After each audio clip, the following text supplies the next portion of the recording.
So today I'm going to demonstrate how to install and balance a Hohem gimbal from iSteady.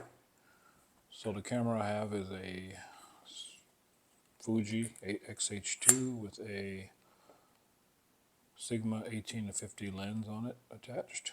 So I've already put the bracket and screwed it on the bottom base bracket on that comes with the kit.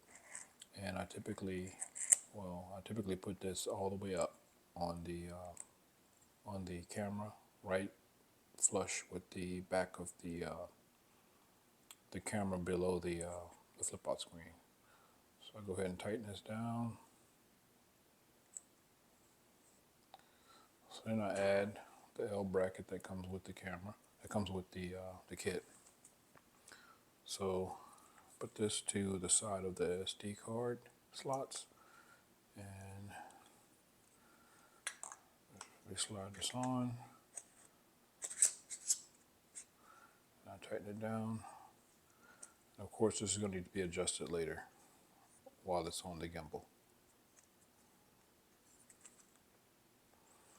All right. So now, slide it onto the gimbal. Well, before that, when your gimbal comes, it'll likely be in the packaging. It'll look like this. And to get it into the to get it ready for setup, you want to unlock the axes. So there's 3 axes to unlock. That was already unlocked. So fold it out, relock them.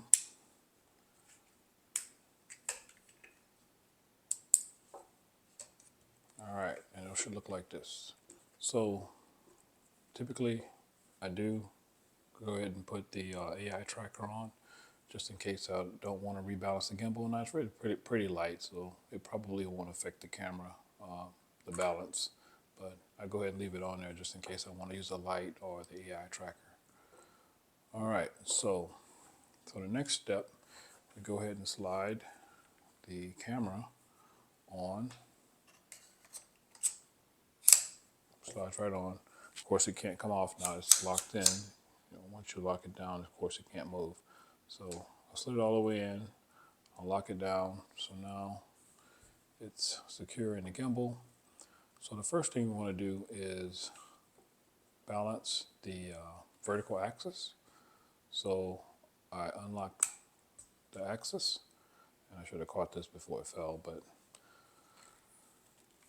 and the way you balance this one, you want it to sit in a vertical position without falling down. You want to be able to hold it, balance it here. So I unlock this lever.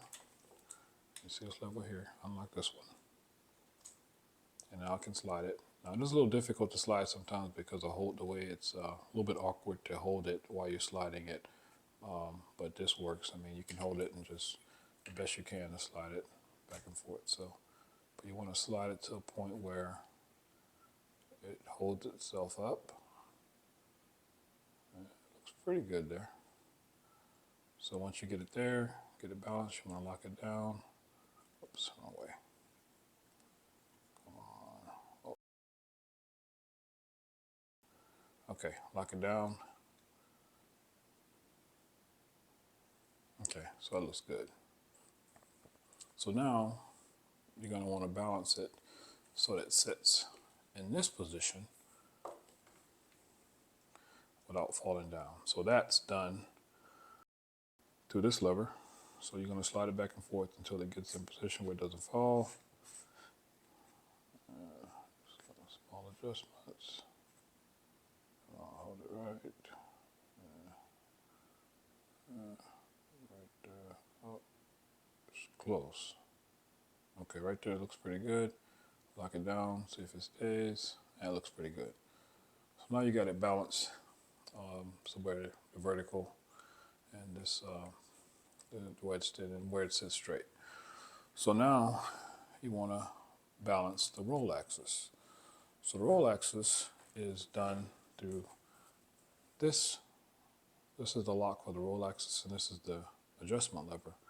So, but you do want to leave this one to tilt the vertical axis balance. You want to leave that unlocked, and go ahead and unlock the roll axis. Of course, you'll see it go side to side. Now, what you want it to do is you want it to stay up like this, so it doesn't roll side to side. So you do that by adjusting this one. So you open this lever, and you slide it.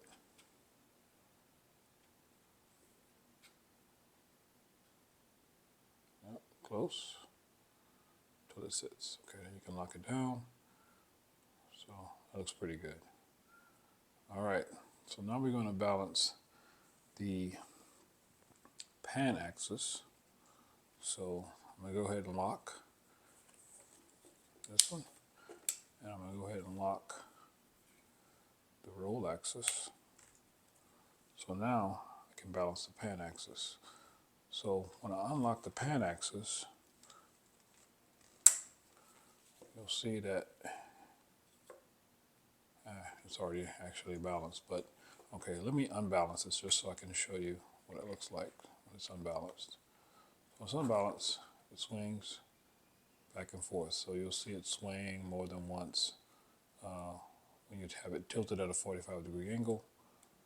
So what you do to balance it, you slide it, and I kind of know where it goes because I've done this a couple of times, and it's really when I max out this position, it's balanced. But for the sake of this demonstration, I'll move it a little bit.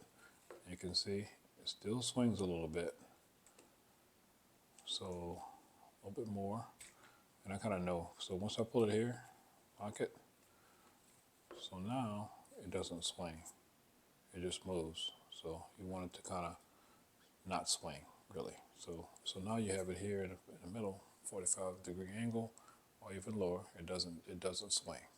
And that's what you want. You just don't want it doing this. So that's good. So that's locked down.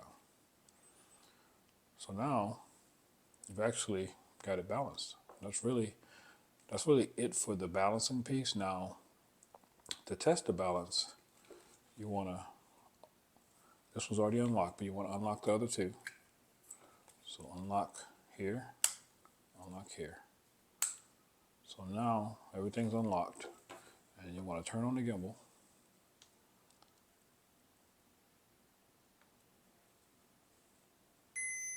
So now, if it was grossly imbalanced, you'd see an error code here, and you don't see an error code here. It looks like it's pretty balanced. Now, there's another step that I take, and I learned this later on when I was attempting to use the Vortex mode, and that if the gimbal still needs a fine adjustment, the Vortex mode won't work, and I'll demonstrate that here. So Vortex mode's done by 3 taps of the M button. 1, 2, 3. And you'll see it do Vortex. If it makes the turn with no issues, then you got a pretty good confidence that it's balanced. Okay, so that looks good. So now, let me show you what it looks like if it's not balanced.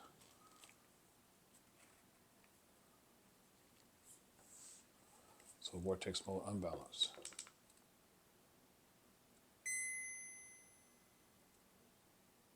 Yep, see how it gets stuck when it's not balanced, and then eventually it'll flip around, and now it shows an error code, but it doesn't always show an error code when the Vortex mode doesn't work. So, but that can give you the final indication whether it's balanced properly or not. And as I know, you can take it all the way up here on this adjustment, all the way in for the X-H2 with the Sigma 18 to 50. This is balanced. So that is how you balance the Fuji X-H2 with the Sigma 18 to 50 on a Hohem gimbal. So this works. It works pretty well. So I will show those numbers. I'll share those in the video so that you really, if you use this lens and this camera, you'll be pretty balanced just by using those settings I provide. So I will say that even though when I move the zoom out, it still tends to work pretty good.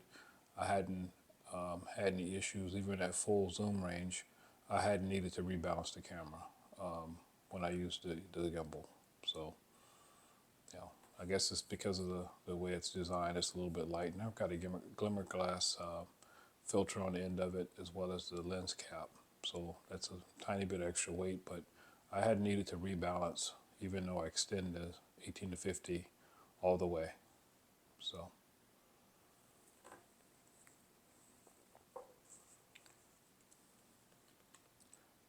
That's it.